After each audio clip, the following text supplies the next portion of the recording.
Em cima da hora. Compromisso com a notícia do dia a dia da nossa região. É o desafio agora, no Em Cima da Hora. Prestação de serviço pela cidadania e destaques do melhor que acontece em nossas cidades. Em Cima da Hora.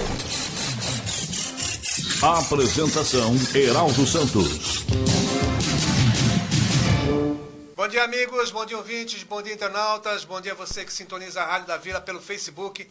Começando Em Cima da Hora e vamos juntos até às 9 com muita informação, opinião, comentários, todos eles abalizados para você continuar sendo ouvinte bem informado aqui de toda a região da Baixada. Hoje, uma bancada especial formada por César Antelo. Bom dia, César.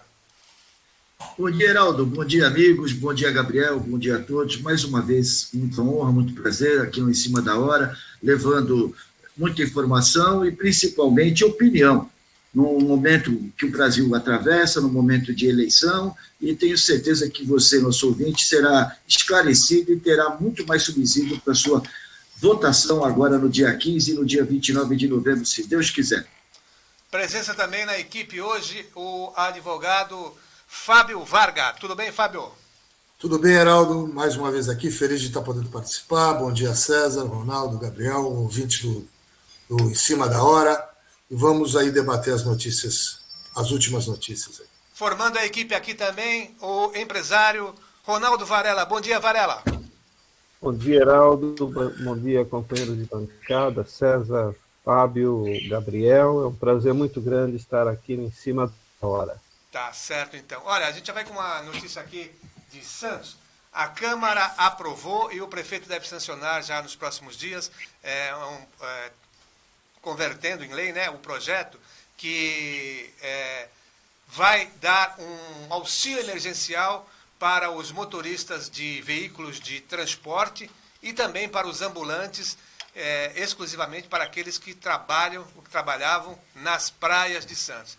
É um auxílio emergencial que vai ser pago durante 2 meses, no valor de R$1.500 cada parcela. Então, são R$2.000, né? Foi aprovado agora, recentemente, e vai ser sancionado pelo prefeito Paulo Alexandre Barbosa. O problema é um só. Nós estamos às vésperas de uma eleição, né? Há menos de 15 dias. Sem ser esse domingo, o próximo domingo já é eleição. Será que terá algum proveito político ou foi pensado nessa situação? Não sei. O que dizem os participantes da mesa hoje? Olha, Heraldo, bom dia mais uma vez. Eu acho isso um assinte.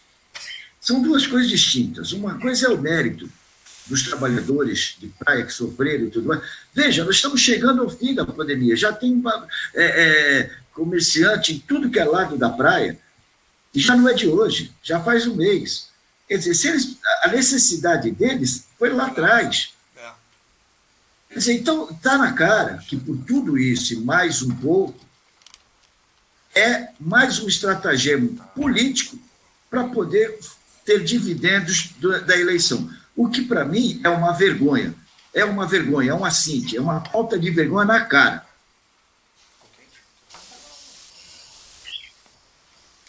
Fábio Varga. Me parece que não tem nenhuma dúvida que é uma... Pelo menos veio Estão um pouquinho fazendo atrasado, politicagem. né? Hã? Veio um pouquinho atrasado, então, né? Um pouquinho, não, muito atrasado. Muito atrasado, né? Veio oportunamente, oportunisticamente. Esquisito, realmente. Foi oportunista. Quer dizer, está na cara que isso estão fazendo política em cima disso, da eleição da candidatura do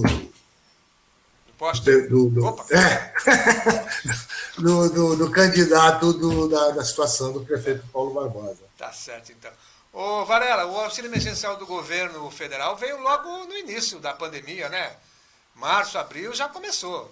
Quer dizer, a Câmara esperar esse tempo todo para aprovar um auxílio emergencial, de emergencial não tem absolutamente nada, né? Quem tinha que sucumbir àquela época lá já sucumbiu. Às vezes a gente vê as coisas tardias, né? Com propósitos que não são os mais louváveis, Mas eu olho também por um outro lado. Eu particularmente sou contra o assistencialismo, mas a gente vê que essa pandemia deixou marcas profundas aí na população, e principalmente a população que mais precisa. E, embora pareça aí nessa situação toda aí um jogo político, no fim as pessoas que vão ser beneficiadas com isso, embora a nossa pandemia já esteja no final aí, ou pelo menos já tenha passado a pior fase, tenho certeza que vai ajudar muito essas pessoas. É aquela história, né? As pessoas fazem com um interesse político, mas quem vai ser beneficiado são aqueles que realmente precisam.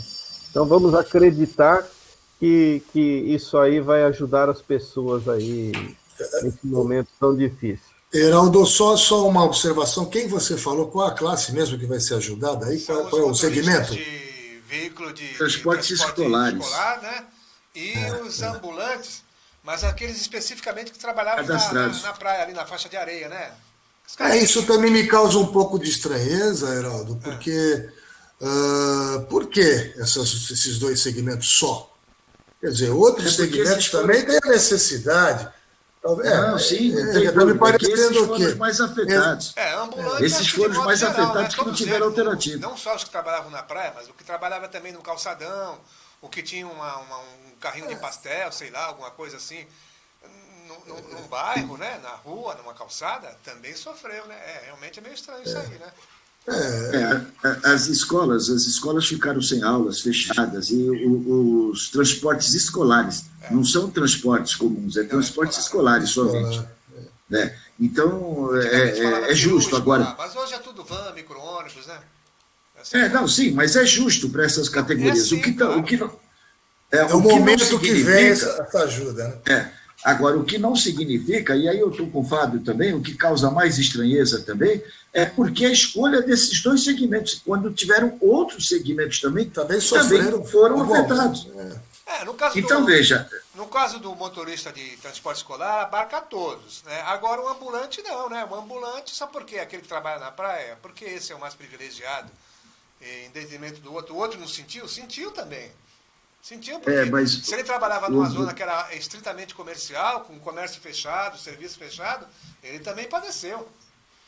Não tem dúvida, é que o ambulante da praia, ele estava proibido de exercer a sua função. Os outros também, e até porque... Não, sim, os outros... Não, veja, os outros estavam fechados, mas tinham condição de delivery, tinham condição... De aí você tinha uma outra alternativa. Os da praia não tinham essa possibilidade. Então, talvez, nesse sentido, eu não estou aqui justificando, não, porque eu acho injustificado só duas categorias. Veja, para não ter celeuma, eu, César, sou contra essa ajuda neste momento. Não tem sentido, é extemporâneo isso. Está na cara que é político.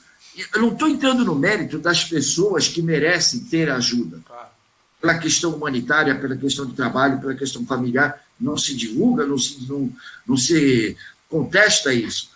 Agora, neste momento, a 15 dias da eleição, a 10 dias da eleição, 2 semanas menos até, é brincadeira, gente. E é isso, escolher duas categorias, as duas categorias que, teoricamente, muita gente se beneficia politicamente. Se estranha mesmo. O que a gente espera é que o beneficiado, né, o beneficiário desse auxílio emergencial, saiba realmente, então, entender a situação, né, e não se transforme em moeda de troca. Mas eu acho que isso aí o pessoal vai saber entender, sim. Talvez vai ficar até meio contrariado. Vai dizer, tudo bem, veio, devia ter vindo antes e tal, a gente sobrevivi, é bom, mas, né, enfim. E vai ter muito colante nas vans e nos carrinhos, viu? Vai. E vai ter também, muito debate. A lei eleitoral proíbe, serviço que é sobre a fiscalização. Vai ter. Eu ainda acho que vai ter alguém desistindo da candidatura se for mantida a palavra do último debate lá na VTV, lá. Entendeu? Que foi um absurdo aquilo, hein? Foi um absurdo, aquilo lá tem que ser apurado e o Ministério Público tem que entrar firme nesse negócio aí e verificar o que está acontecendo. Porque a população está sendo feita de otária. Bom, já que a gente está falando de política, vamos aproveitar então. Olha, nesse final de semana o presidente Bolsonaro esteve aqui na região, ficou lá no forte lá de Guarujá, né? E o candidato a prefeito aí, o Ivan Sartori, o ex-presidente do Tribunal de Justiça de São Paulo, esteve lá com o presidente e gravou um vídeo, né? O presidente manifestando apoio para o Sartori, né? Sartori, que é candidato pelo PSD. Será que conta muito o apoio do presidente no atual momento, amigos? Eu tenho certeza que conta, e vou te dizer mais, Heraldo, da forma como aconteceu até, que a política não é um jogo de uma única peça. No tabuleiro são várias peças e ganha quem sabe mexer melhor as peças no respectivo tabuleiro. E eu tenho certeza que vai mudar muita coisa no panorama eleitoral, principalmente nesses 10 dias que estão por vir aí da eleição. Tenho absoluta convicção. Vai ter vídeo sendo lançado, vai ter denúncia sendo colocada, vai ter muita coisa, vai ter Ministério Público entrando na parada também, vai ter mudança nesse quadro aí. Quem acha que está líquido e certa a eleição, eu acho que não. Mas, ô César, o candidato apoiado pelo presidente Bolsonaro em São Paulo, o Celso Russomano, está despencando, hein? Mas porque ele mente. Porque ele mente. Ele é mentiroso. Ele conta uma história para um, conta uma história para outra. Pô, ele está fazendo todo mundo de bobo. Ele pensa que ele está fazendo um talk show. Então, eu já não tenho essa certeza que o César tem, viu, Heraldo? Em relação ao Sartori, em relação ao apoio do Bolsonaro a alguns candidatos, eu não tenho essa certeza absoluta, não, que ele... E teve não só o exemplo do Russomano, mas de outros candidatos, que eu não me recordo exatamente, mas que não alavancaram, por enquanto. Né? Tem o Crivella no Rio, né? Eu não certo isso, não. Mas o povo não está mais abobalhado, o povo sabe. Ele tem um presidente que, teoricamente, está suportando muita coisa nesses 2 últimos anos. Ele está fazendo coisas boas, fez coisa errada, mas, enfim, está jogando o jogo da política no Brasil, lamentável, mas ele está lá íntegro. Quando ele apoia alguém que também está íntegro, esse apoio pesa. Agora, quando ele apoia alguém que está sujo, as pessoas acabam não dando apoio, mas não perde o mérito do Bolsonaro em si, do apoio do Bolsonaro. Então, eu tenho uma convicção muito grande que essa eleição não é favas contadas aqui em Santos, como estavam adiantando. Até porque existem denúncias de pesquisas fraudulentas sendo colocadas aí, e não só denúncias, existem provas até já, que foram encaminhadas para o Ministério Público. Então, veja, tem uma série de situações que ainda vamos eclodir, a não ser, claro, que a corrupção, que não é comum no Brasil, né, meus amigos, ela abafe tudo isso. Mas... Ô, Varela, o Bolsonaro é um bom cabo eleitoral para candidato atualmente? Olha, eu acho que se o candidato for bom e tiver uma boa aceitação no local, com certeza vai render votos. O que eu tenho percebido aqui na nossa cidade é que existe uma polarização, mas, em contrapartida, nós temos um número até que razoável de pessoas que não sabem em quem vão votar. Eu estava vendo a pesquisa recente, mais de 20% das pessoas ainda não sabem quem vão votar.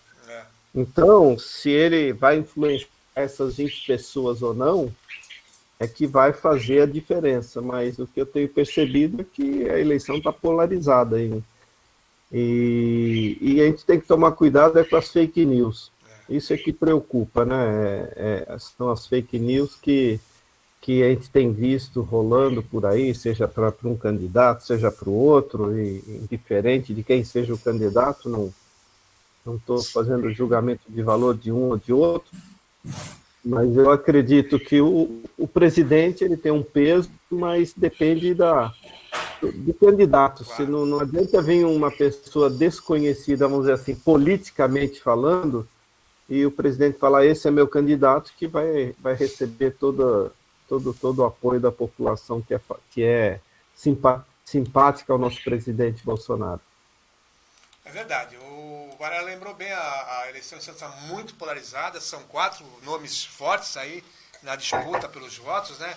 é o candidato da atual administração, o Rogério Santos, o próprio Ivan Sartori, o Vicente Cassione, advogado Vicente Cassione, e o atual vereador Banha, né? Antônio Carlos Banha Joaquim. Não nessa ordem, mas esses 4 realmente estão polarizando a disputa. Eu até acredito que desses 4 nomes, dois vão ficar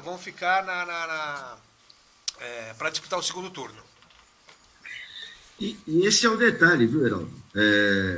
Eu acho que a atual situação só tem uma chance, é levar no primeiro turno. Se for para segundo turno, com quem quer que for, acaba perdendo. E vai perder. Vai perder porque Santos é uma cidade de muitos aposentados. E o Bolsonaro tem uma influência muito grande sobre os aposentados. Os aposentados, só se estiver chovendo cascalho. Se não chover granizo, eles vão votar. César, mais uma coisa que é interessante, a maioria dos aposentados hoje já se abdicam de votar. Até por eles não serem obrigados, né? Ser facultativo o voto deles. Eu sei, mas é que nós temos sofrido um reflexo muito grande da eleição americana. O noticiário nosso, nós assistimos o noticiário e todo mundo tem uma influência muito grande do que está acontecendo lá em cima. Lá não é nem obrigatório o voto. E são filas e filas, os aposentados indo votar e tal. E essa situação está mudando. E ainda te digo mais, a eleição dos Estados Unidos é hoje. Eu tenho para mim que, de novo, vai levar o Trump. Embora o Biden esteja na frente. Acho que não. Aquele sistema eleitoral, eu tentei entender o sistema eleitoral dos Estados Unidos desde a última eleição, quando a Hillary perdeu. Eu fui estudar, fui tentar entender. Eu acho... tem o Nebraska e o Maine, 2 estados americanos, que têm peso igual. Os outros estados todos, dos 50 estados americanos, não têm peso igual. Quer dizer, então são critérios diferentes para as mesmas coisas. É uma legislação completamente, do ponto de vista de entendimento, ela é esdrúxula. Agora, me parece que, do ponto de vista de justiça eleitoral, ela é mais correta. Ela é bem complexa. E eu estava lendo também, César, e, por exemplo, no estado da Flórida, quem tem o número maior de votos leva todos os delegados, que são 29. Sim. Então, eles fazem é importante isso também, o número de delegados que são regimentados em determinados estados. Então, é complexa mesmo essa nos Estados Unidos. A Flórida é um critério, no Nebraska é outro critério, e assim vai. São pesos distintos, são pesos diferentes. Que a Hillary Clinton, na última eleição, acho que ela teve 2 milhões de votos a mais e não foi presidente. Exatamente. E eu fiquei comparando com a nossa, falei, meu Deus, 2 milhões e poucos de votos. É o que acontece aqui. Eu estava conversando com o Ronaldo, antes do programa entrar no ar. Às vezes você pega um candidato que tem 1,5 milhão de votos, ele puxa com ele 2, 3 que tiveram 100 mil. Quando os que tiveram 500 mil não entraram. Pode dar legenda. São as regras que são estabelecidas por eles mesmos, né, César? Então, a gente tem que simplesmente respeitar as regras. Eles definiram se é justa ou injusta, eles definiram e boa. Mas respeita-se, claro, e é isso aí que eu estou dizendo. Por essa questão peculiar de cada regra, as eleições não parecem ser absolutamente assim um jogo de loteria esportiva. Empate, time A ou time B. Não. Ela é mais complexa. Até para Santos aqui, ela é mais complexa. E é por isso que eu estou dizendo, os aposentados, porque tem uma influência direta no noticiário. E vai ter influência direta, e nós estamos há 10 dias. Quer dizer, não tem. A eleição dos Estados Unidos é hoje. A partir de amanhã você já começa a ter noção, porque lá demora também para ter certeza. Não é que nem o voto aqui, lá não é eletrônico. Lá é papelzinho. Vamos aguardar e tal. Agora, mas a diplomacia brasileira já está instruindo o presidente Bolsonaro como se comportar se o Trump não for reeleito, hein? A verdade é essa. Mas é o papel da diplomacia brasileira. Ele agora, na chuva é para se molhar. Todas as pesquisas indicam que ele perde, né, César? Exatamente por isso. Sim, mas as pesquisas indicaram a Hillary Clinton ganhando, perdeu. O Ronald Reagan, quando foi, também estava indicado, também ganhou. Quer dizer, então tá tudo. E o Ronald Reagan era republicano também. Reagan era um xerife, rapaz. É. Agora, o que muita gente contestou, Heraldo, foi o apoio do presidente Bolsonaro escancarado ao Trump, né? Quando os especialistas disseram que isso politicamente não caberia, justamente por esse tipo de situação, que se não ganhar, pode sofrer algumas, não vou dizer, é lógico que o Brasil tem importância no cenário mundial e não é, independente de quem vai ganhar, o Brasil vai ter importância dele, é um país soberano, mas pode sofrer algumas situações, podem ficar ruins para o Brasil quando o presidente apoia escancaradamente o outro. É interessante essa... Desculpe, Heraldo. Não, é que eu ia falar o seguinte, é interessante a colocação do Fábio com relação aos especialistas. Especialistas são todos eles que dão palpite, são os palpiteiros. Porque se eles fossem especialistas de algo, o mundo não estava nessa situação que está. Todo mundo acertava, ninguém errava. Então é um barato. Especialistas, como eu digo, são cientistas políticos. Cientistas políticos, sim, não tem dúvida, é isso aí mesmo. Especialista na política. Eles são cientistas, eles estudam a política. Só que a política, eles não levam em consideração que não é uma ciência exata, porque ela é colocada por mais seres humanos. Claro. E os interesses, e os sentimentos, e as coisas afloram. Ou alguém esqueceu que o filho do Bolsonaro era para ser embaixador em Washington? Isso é uma loucura. Uma piada, né? Uma piada. Lembra disso? É um absurdo, uma fora de propósito, não tem capacidade. Sabia fazer não tem... sanduíche lá? Então, uma piada. Sabia fazer hambúrguer? Exato. Então, é isso aí. Bom, pessoal, olha, recebi agora pela manhã uma notícia muito triste, o falecimento do professor Iberê Cirna, né? Era foi professor na Faculdade de Comunicação, atuou muitos anos na área do marketing político, era comentarista de televisão, participou várias vezes comigo em várias emissoras de TV, participou também no rádio e tal. Então ele estava adoentado, estava internado na Santa Casa e faleceu agora pela manhã. Eu não tenho mais informações sobre o velório e tal, daqui a pouco, mais tarde, a família vai informar. Então, é uma perda muito grande. O Iberê foi rotariano também, ele participou do nosso clube, não é, o Fábio? Ele foi do Rotary Clube de Santos Noroeste durante um bom tempo e tal, né? Sem dúvida, e um companheiro importantíssimo, com várias ideias, uma participação muito grande, atuou muito lá no nosso núcleo, na Zona Noroeste, estava sempre presente, palestrou lá algumas vezes. É uma pena. Conforto para a família. É uma pessoa muito proba, muito digna, tive a honra e o prazer de conhecê-lo, muito respeitoso com todos e de uma cultura acima da média, certamente. Aliás, esse ano está meio complicado, rapaz. Até o James Bond morreu, hein? Até esse ano tá triste, 2020 viu? acabou com o 007. Pois é, rapaz. E a rainha da Inglaterra continua firme. Olha só. Ronaldo, você que conhece bem ela, você não acha que ela está embalsamada? Isso é um humor britânico mesmo, viu? Eu acho que ela está embalsamada, não está não, Ronaldo? Não sei. Tá lá que tá lá, tá, né? Nem o Sid Corner conseguiu, escapou, viu? Não, e o marido tem 99, né? Se movimenta por drone. Olha. Bom, olha, o auxílio emergencial não será pautado na Câmara por causa das eleições. Tem um áudio, vamos ouvir. A medida provisória que estendeu o auxílio emergencial não vai ser pautada, por enquanto, no plenário da Câmara dos Deputados, para não misturar o tema com as eleições municipais.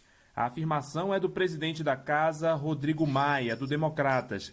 O deputado fluminense ainda defendeu o acordo inicial para a formação da comissão mista do orçamento.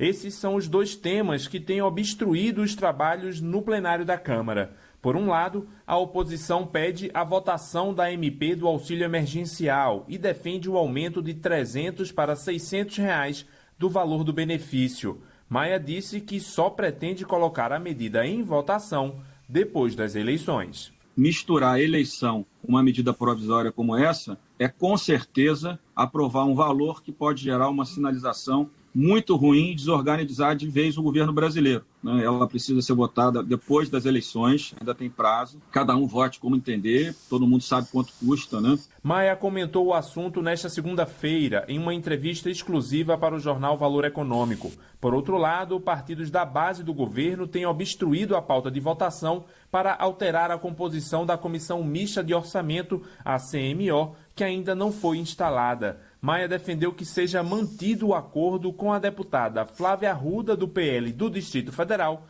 na relatoria da CMO. Tem que se retificar o acordo, né? Já tem um acordo feito em fevereiro, né? Estão querendo desfazer o acordo. O que não pode é a gente estar gastando energia no momento de uma crise tão grande que nós vivemos. Nós estamos caminhando aí a passos largos para o precipício e a gente brigando por algo que nem existe, que é o orçamento público. O orçamento público hoje, brasileiro, infelizmente, ele está muito limitado. Nós vamos ter um orçamento basicamente restrito à manutenção da máquina pública. Rodrigo Maia destacou que é preciso vencer essas obstruções para votar o orçamento e que o prazo é apertado. O orçamento público para o próximo ano, uma incógnita para todos nós, porque a gente não sabe o que o governo quer, o que o governo vai propor. Né? De alguma forma, o ministro Paulo Guedes está quase que sozinho, isolado na defesa dentro do governo, da necessidade de se encontrar caminhos, respeitando as regras atuais do jogo, começando pelo teto de gastos. O presidente da Câmara defende como prioridade para o Congresso votar neste ano a reforma tributária e a proposta de emenda à Constituição chamada de PEC emergencial, que regula os gastos públicos. Da Rádio Nacional, em Brasília, Lucas Por Deus Leão. Bom, pessoal, mas eu acredito que não é apenas essa matéria aí do auxílio emergencial, mas eu acho que a pauta toda está prejudicada esse ano. Porque nós vamos ter as eleições agora, daqui a 12 dias, 13 dias, e depois tem muitas cidades vão ter segundo turno, que é no final deste mês, dia 29, né? E aí já ingressamos em dezembro e vem o recesso, quer dizer, é um ano já praticamente perdido lá para a votação. Hein? Pois é, mas se você notar, meus amigos, na fala do Nhonho Maia, que é isso? Você vai perceber duas coisas que chamaram a atenção. Primeiro, ele coloca na questão da probidade, vamos dizer assim, administrativa, e segundo, o que ele fala ao mesmo tempo que o governo não tem orçamento, que o governo não tem. Veja, qualquer orçamento de qualquer país no ano de 2020 com uma pandemia, a forma como foi feita as coisas, como aconteceram as coisas, não tem dúvida que qualquer orçamento fura. E ele disse ainda que Paulo Guedes está sozinho. O que prova que não é que está sozinho, ele está sozinho no momento. Se ele estivesse sozinho, o Paulo Guedes tinha saído. O que eles estão esperando é passar a eleição. Porque uma coisa é a eleição, e essa eleição para o Bolsonaro, que tem pretensões em 2022, é importantíssima. Ele sabe disso, porque não há presidente sem prefeitura. O voto vem das cidades, vem de baixo. Então, ele quer angariar o maior número de prefeituras, ele quer ter uma ascensão sobre as prefeituras para poder ganhar a eleição de forma mais tranquila em 2022, ou a reeleição. E nós estamos vivendo um momento muito difícil, de escolhas cruéis, de escolhas que não dá para fazer. O que você faz? Você faz assistencialismo ou deixa passar de fome? Morrer de fome? Você quebra o orçamento ou ajuda as famílias que estão necessitadas? Quer dizer, sabe, é muito difícil quem tem que decidir hoje. É muito difícil. Tem que se colocar no lugar de quem tem a caneta e tem que decidir. E se decide, tem muita gente também de oposição, oportunisticamente, seja pelo A ou pelo B, vai criticar a decisão que foi feita. E se não decide, critica pelo C, por causa que é inerte, porque não faz. Então está muito difícil. O mundo hoje está difícil. Muito bem. Fábio, um ano praticamente perdido na Câmara já, né? Eu acho, e eu estava ouvindo a matéria, e o problema também me parece, Heraldo, é que a base do governo não tem uma estratégia, não tem um plano de como, e quer, de qualquer forma, inverter a situação. Como é que você vai discutir assuntos importantes agora em eleição? Sendo que a maioria está nas suas cidades, nas eleições municipais, ou seja, não tem como fazer isso. Então, eu vejo que esse ano, de fato, está prejudicado. Está prejudicado. E o presidente ainda disse também que ele não vai botar na pauta a prorrogação do estado de calamidade, né, de guerra, que ele não vai botar na pauta isso. Não tem como. Isso só depois, para frente. Agora não tem como fazer isso. Mas não vai ser prorrogado. Não vai ser. Vale além da posição do Rodrigo Maia, há também uma queda de braço muito forte entre a própria equipe econômica do governo. A gente observa que o Paulo Guedes está sendo fritado, na verdade, né? Então isso tudo também tem uma influência direta lá na Câmara, né? na votação do orçamento e tudo isso. Exatamente. O que a gente percebe é que as brigas políticas, elas se superam em cima das necessidades do povo brasileiro. Então, sempre o que é mais importante não é o que é melhor para o povo, mas sim o que é melhor para o partido, o que é melhor para a classe A ou B. E isso dificulta muito para um presidente, para um ministro gerir um país, porque os interesses são difusos, né? Você tem pessoas querendo uma coisa que vai beneficiar um grupo e não a população. Então a população sempre fica em segundo plano. E comentando um pouquinho sobre essa ajuda emergencial aí, eu acho que ajuda só com alimentação, eu acho que a longo prazo é prejudicial, mas nós estamos vivendo um momento sui generis, e eu acho que isso é uma coisa que tem que ser levada em consideração. O povo está passando fome, o povo está necessitando, e nós precisamos, de alguma forma, estar ajudando essas pessoas aí a saírem desse momento tão crítico. Porque a gente percebe que os ricos estão ficando cada vez mais ricos e os pobres cada vez mais pobres. Isso agora na cidade, a centralização de renda, cada vez mais, uma cidade tipicamente classe média indo para o espaço. Agora, um ponto também, uma queda de braço que acontece aí, é o problema de furar o teto, né? Que aí o país vai perder credibilidade, tem do cenário internacional, então fica essa queda de braço.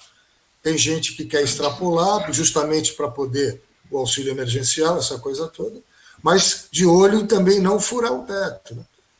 Porque isso também pode causar... Pode resolver um problema hoje e amanhã... É que aí está aquela história de que vende mais porque está fresquinho porque vende mais. Quer dizer, o ministro da Infraestrutura, ele coloca que as obras públicas são necessárias para atender uma demanda de mão de obra desqualificada, de poder gerar emprego e tudo mais. Porém, a obra pública ela tem um custo. Se não faz obra pública, não gera emprego. Mas se faz obra pública, quebra o teto, até porque a arrecadação do governo despencou com a pandemia. É uma situação difícil. Por isso que eu digo, quem tem a caneta e tem que administrar e decidir, está num mundo muito cruel. Está difícil, é o que o Ronaldo bem colocou, é uma questão sui generis, não tem por onde. E nós temos que ter um entendimento. Agora, a grande maioria não entende isso, porque não concebe quais são as nuances de administrar um país, da dimensão do Brasil, e não dimensão geográfica, da dimensão política, da dimensão e da especificidade que tem a política brasileira hoje. É lamentável, lamentável. Olha só, pessoal, mais um projeto polêmico aprovado pela Câmara de Santos.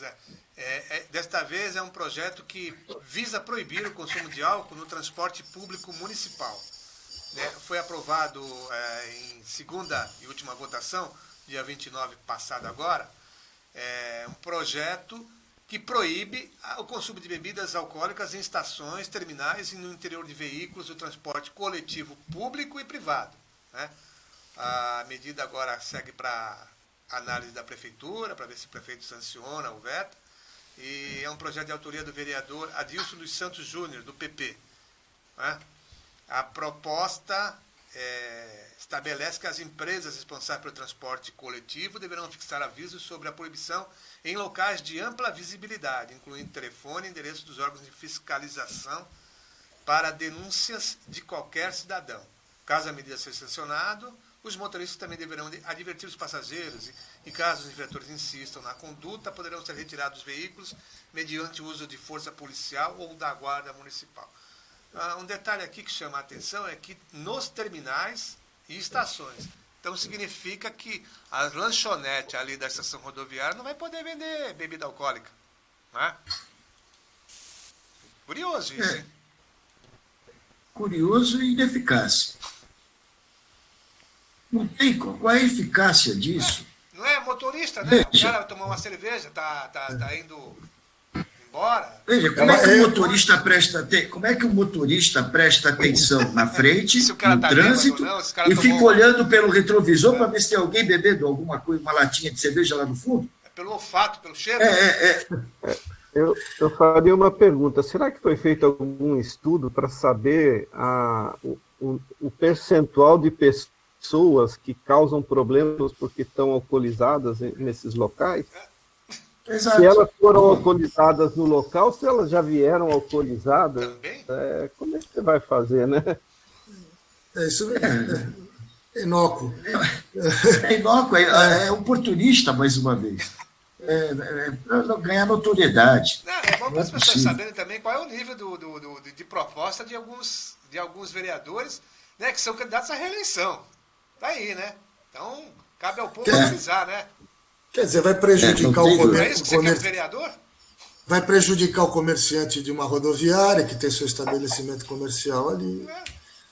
E que não tem... E mais um detalhe, a rodoviária ficou, pelo menos deveria ser, um ponto turístico também para Santos. Mas mesmo que não seja considerado, é um ponto de passagem. Tem muita gente que trabalha no entorno da rodoviária, vai lá, toma sua cervejinha, cobre seu negócio, e não está pegando ônibus, e não está usando... Pô, então, tem cadeira. Vai lá acompanhando alguém que vai viajar, né? Isso Toma também. uma e vai embora. A proposta é bem clara. Não significa que a proibição é para quem vai consumir e entrar no ônibus. Não diz isso. Não, É proibido diz isso. consumir no terminal. É absurdo. Então, mas é inócuo, é inócuo. Você vê, quando você viaja no avião, as pessoas te vendem bebida alcoólica Dentro dentro do... do avião. Não tem dúvida. Não tem sentido. São coisas que não fazem o menor sentido. É oportunismo político. Ai, meu Deus. E outra, independente de qualquer situação, se tem alguém dentro de um ônibus causando algum problema, o motorista aciona a polícia e põe o cidadão para fora e acabou. Claro. Independente se bebeu ou se não bebeu. Exato. Tem lei para tudo nesse país, não é possível. Cada hora tem mais lei, pô, brincadeira. Então não tem sentido, né? É inócuo, é inócuo. Pois é. Agora, uma outra situação aqui, ó, a Justiça obriga a Prefeitura a construir muro de arrimo para garantir a segurança de uma moradora no Morro Santa Maria. A Prefeitura tem 15 dias para reconstruir esse muro de arrimo, né, que garante a segurança na casa da aposentada Maria Carmeluce Batista Araújo, 70 anos, ela mora no Morro da Santa Maria. A determinação do Tribunal de Justiça de São Paulo prevê multa diária de 1 mil em caso de descumprimento. Ela vem procurando resolver o problema desde 2012, sem que o município realize as obras necessárias. O fato é o seguinte, ela mora nesse imóvel há muito tempo, né? E ali a rua foi alargada para ter 2 pistas de rolamento. Só que para fazer isso, a prefeitura cortou parte do muro de arrimo e não reconstruiu, quer dizer, deixando a moradia, né, ao risco. Agora calcule esses anos todos, essa moradora e os demais moradores da casa, o drama que não enfrenta, o terror que não enfrentam a cada chuva mais forte, a cada situação, né, de temporais ali no morro, né? E o mais curioso é o seguinte, a prefeitura instada a realizar essas obras, falou, não, a casa não está em área de risco, não, é risco mínimo, né? Só que agora, né, veio essa determinação da Justiça e ainda assim a Prefeitura, embora diga que vá cumprir a decisão judicial, insiste em dizer que o risco ali é mínimo. Ora, se tinha um muro de arrimo numa proporção maior e se retirou, é claro que o risco se ampliou. Mas, infelizmente, é essa a situação da Prefeitura. Há 8 anos que a moradora espera essas providências. E precisou ir à Justiça, precisou acionar o Judiciário para ter o seu direito garantido. Infelizmente, é isso, né? Isso não é absurdo? Isso não é fora de propósito? Não é desumano? Não chega a ser até criminoso? Só não tem o crime configurado porque, graças a Deus, ninguém sofreu ainda. Mas veja, e o que custa isso para a Prefeitura? Como é que pode? Primeiro, já errou. Quando algum, que não deve ter sido engenheiro, mas deve ter sido, com todo respeito, uma pessoa, um mestre de obra, que foi lá e falou, pode cortar esse pedaço do muro aqui, para poder passar um carro, pô, é mais fácil do que fazer um túnel. Então, corta a porcaria desse muro aqui, vamos lá. Ah, mas e o Raimundo? Se dane o Raimundo, meu nome não é Raimundo, se dane o mundo, né? Então, veja, dentro dessa situação, é inconsciência, é, mais uma vez, questão cultural e, de novo, politicamente, tudo errado. Político, ele é representante do povo. Ele não é dono do povo. Ele representa a vontade do povo, para fazer pelo povo e para o povo. A dona Maria, ela é povo. A família dela é povo. 8 anos, como o Heraldo bem disse, sofrendo lá, o coração pela boca em cada chuva dessas. Quer dizer, sabe, gente, é absurdo. E a nossa cidade, a gente vê frequentemente desgraças nas épocas de chuva, com desabamentos, enfim, é um horror, né? Agora me causou estranheza, desculpa, só para complementar, me estranhou a Justiça não ter de forma liminar mandado construir esse muro de forma urgente, né, Heraldo? Veja que essa é uma decisão já de segunda instância, né? Ah, de segunda instância? Já de segunda instância. Ah, tá. Então, já... O que se é uma decisão de segunda instância é porque a Prefeitura provavelmente deve ter recorrido, né? Então, a segurança fica em segundo plano. Sempre. Primeiro vamos... Mas aí existe um problema não, uma situação técnica, Heraldo, que a Fazenda, em determinadas situações, quase sempre, ela é obrigada a recorrer de ofício. Entendeu? Então, está o risco, né? A iminência, né?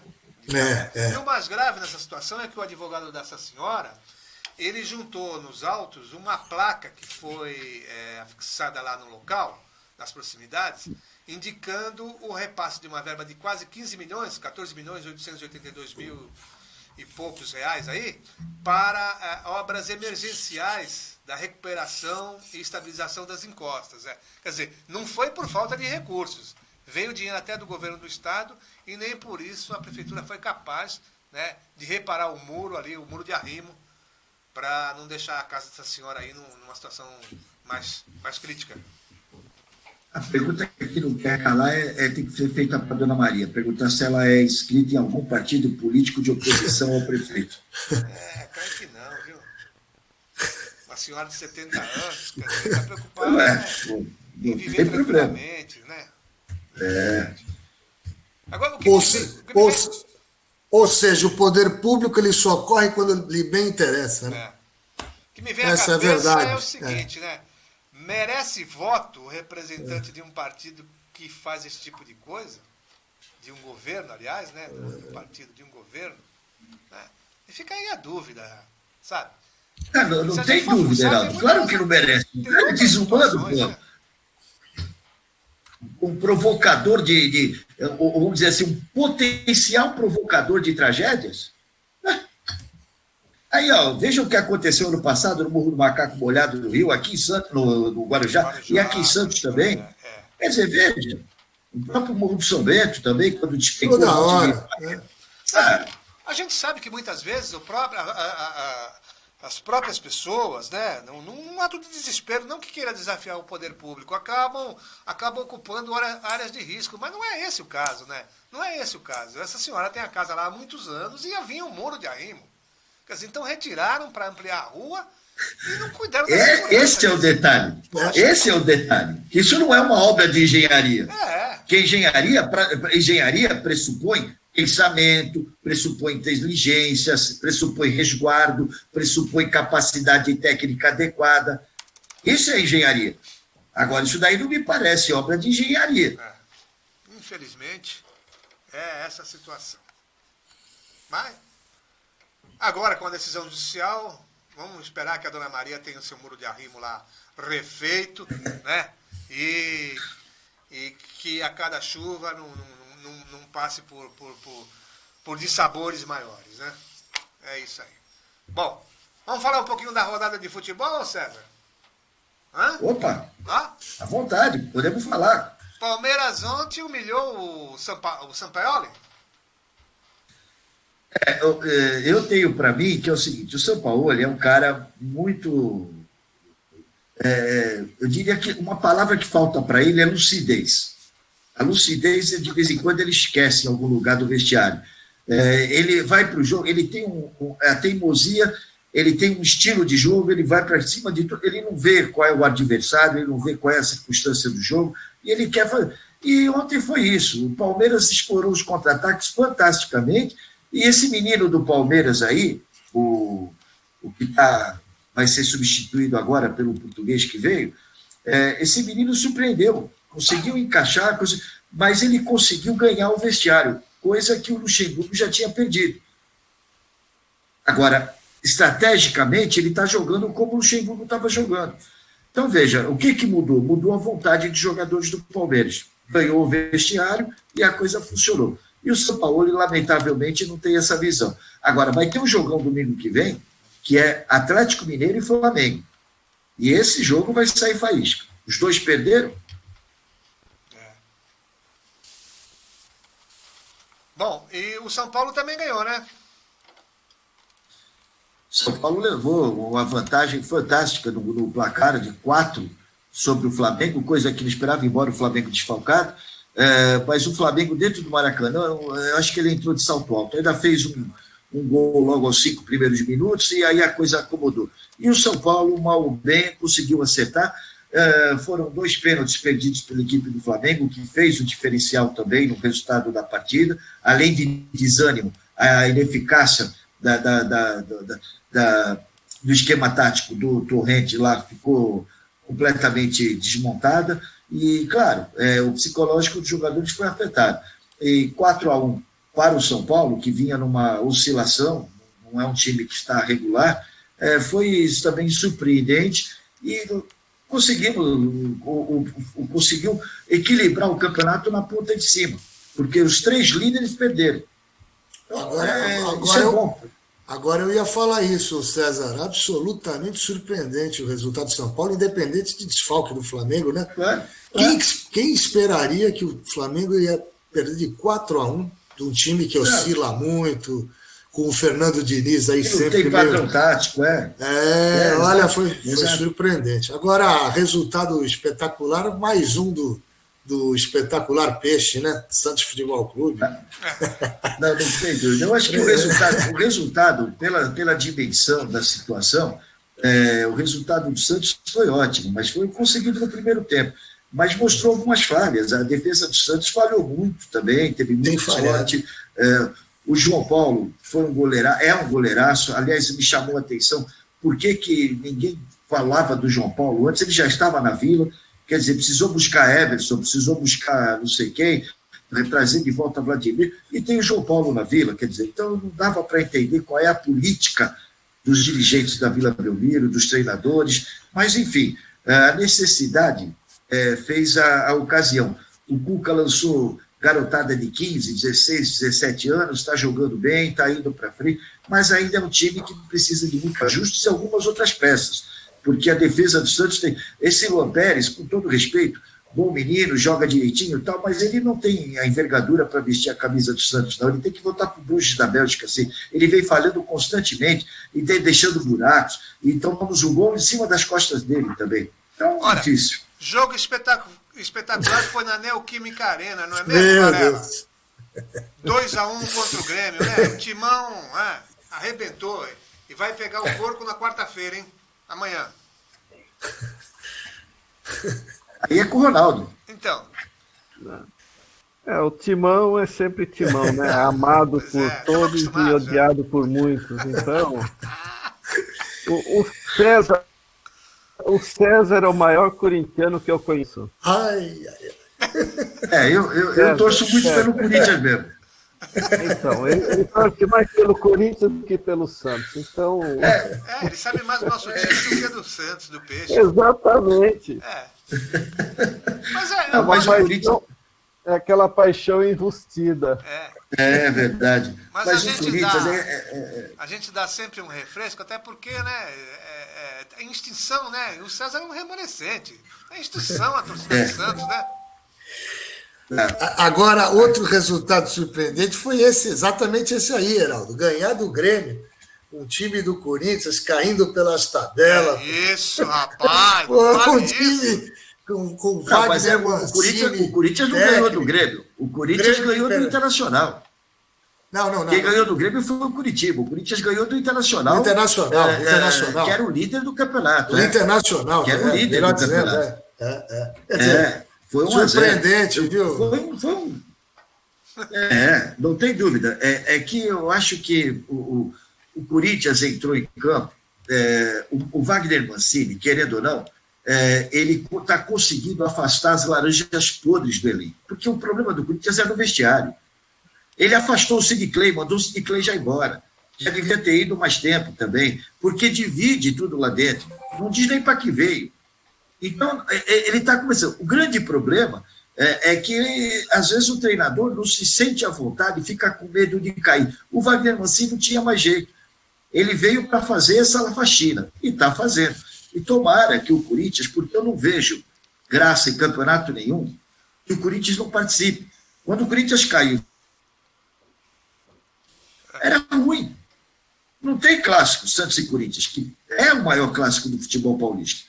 Tem gente que fala Palmeiras e Corinthians. Não, Santos e Corinthians é. Até porque o Pelé, quando jogava, aquela coisa toda do Rivelino, os dois. Então tinha uma aura que ficou no futebol arte do estado de São Paulo, que era um campeonato fortíssimo. Hoje o Campeonato Paulista, lamentavelmente, perdeu volume, perdeu atração para as torcidas, mas a gente se sentia muito mais valorizado sendo campeão paulista do que propriamente campeão de outro torneio, até brasileiro.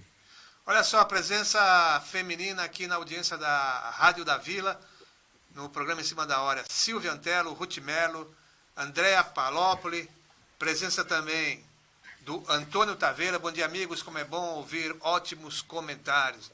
O Carlos Soeiro também, bom dia a todos, tem um excelente trabalho e parabéns pelo programa. Está aqui o Carlos Soeiro, né?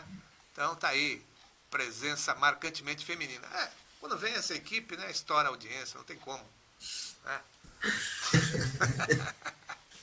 O Soeiro que deve estar moreninho, né? O Soeiro estava lá pelos lados do Nordeste, estava explorando as praias desertas de lá. Não sei se ainda está assistindo de lá ou já chegou. O Soeiro está fazendo bastante turismo esse ano, hein?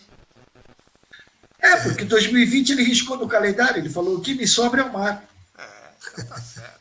Tá bom, então. Meus amigos, estamos encerrando aqui, né? O Em Cima da Hora de hoje. Eu agradeço imensamente a participação de todos. César, mais uma vez, obrigado por você atender nosso chamado e vir nos brindar aí com as suas observações sempre oportunas no Em Cima da Hora. Eu que agradeço, Reinaldo, sempre à disposição, com muito prazer, muita alegria, e principalmente na companhia de amigos do naipe de Ronaldo, de Fábio, Gabriel, e claro, você no comando dessas, artimanhas de estúdio que são fantásticos, dão todo o suporte técnico. E dão todo o suporte técnico para a gente. Muito obrigado, um abraço a todos e uma ótima semana. Fábio Varga, mais uma vez, obrigado também pela participação aqui. Você sempre encontra um tempinho na sua... Eu que agradeço, Heraldo. É um prazer sempre estar presente aqui Em Cima da Hora. Abraço, Cezinha, Ronaldo, Gabriel, os ouvintes do Em Cima da Hora. E um abraço a todos e boa semana. Mais curta, mas uma boa semana para todos. Mais curtinha, né? Varela também, obrigado mais uma vez. Você disponibilizar um tempinho aqui para conversar com a gente. Eu sei que você é muito ocupado. Então, a gente fica muito honrado em recebê-lo aqui. Não, Heraldo, é sempre um prazer estar com vocês. Eu gostaria de pegar um pedacinho do seu programa para falar, nós rotarianos como somos, falar sobre a vacinação da polio. Ah, sim, fique à vontade. E ficamos aí com uma média aí divulgada pela Secretaria Estadual que cerca de 40% dos pais imunizaram seus filhos. E isso nos deixa muito preocupados. Então, que os pais se conscientizem da necessidade, não só da vacina contra a polio, mas também contra os outros tipos de vacina, né? Sarampo, varíola e todas aquelas outras que nós temos. Então, pais, se conscientizem da necessidade de proporcionar a vacinação para os seus filhos, pois isso pode garantir a vida deles no futro. Houve uma prorrogação, não é isso? A prorrogação, isso que eu ia falar. Houve a prorrogação. Ainda de tão baixo nível de vacinação, houve a prorrogação. Então, acho que seria interessante as pessoas se envolverem na divulgação da necessidade da vacinação. 13 de novembro, né, Ronaldo? Isso. 13 de novembro. Só quem tem uma pessoa com as sequelas de uma polio sabe das dificuldades que essa doença traz. Então, obrigado aí, Heraldo, mais uma vez pela oportunidade de estar aqui com vocês. César, Fábio, foi um prazer. Gabriel, obrigado aí para todos vocês pela oportunidade. Um grande abraço. A gente vai encerrar então com a mensagem do Rotary sobre a vacinação. Vamos ouvir. A erradicação da polio constitui uma das iniciativas mais longas e importantes da trajetória do Rotary, ajudando a imunizar mais de 2,5 bilhões de crianças contra a paralisia infantil em 122 países do mundo. Para continuar essa erradicação, o Rotary tem uma orientação a fazer aos pais e responsáveis. A campanha nacional da poliomielite e multivacinação ocorre entre os dias 5 a 30 de outubro. Todas as crianças de 1 a 5 anos têm que ser vacinadas contra a polio e jovens até 15 anos precisam participar da multivacinação para atualizar a carteirinha. Procure um posto de saúde perto da sua casa. A vacina é gratuita e protege. O Rotary abre oportunidades. Tá aí, pessoal. Então, ainda há tempo, pais responsáveis, ainda há tempo de levar as crianças para imunizar, não só contra a polio, contra inúmeras outras doenças que certamente, se não houver uma imunização, essas crianças, essas pessoas terão problemas no futuro muito graves. Mais uma vez, gente, obrigado pela participação hoje e até uma outra oportunidade. Tchau, gente. Obrigado. Um abraço.